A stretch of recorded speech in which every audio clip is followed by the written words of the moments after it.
Why did it take you so long to write it?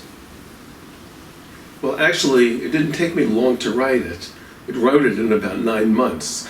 Okay, it took me a long time to get to the point where I really could write it. That's the interesting question. The truth is, it's gone through many iterations. I mean, back in 1987 or 88, I was wined and dined by a major publishing house that was seriously considering publishing the book. I had written about 50, 60 pages in an outline, and they were really intrigued.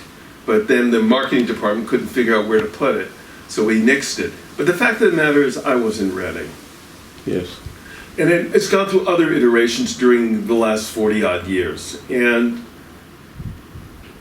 I don't want to, it would be a spoiler for me to tell you precisely what the motivation was this time.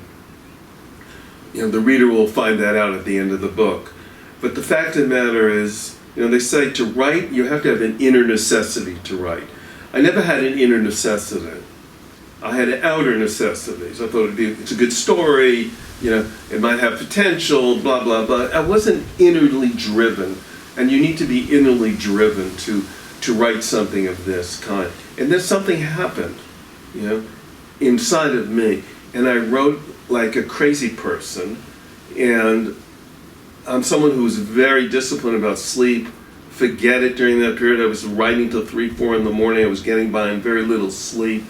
I was actually reliving the journey almost in a parallel fashion. And I was both the 30-year-old guy, at the same time I was the 70-year-old guy. It was happening both simultaneously. And I was amazing because I learned tremendous about people, about my relationship with Deborah as well. It gave me profound insights.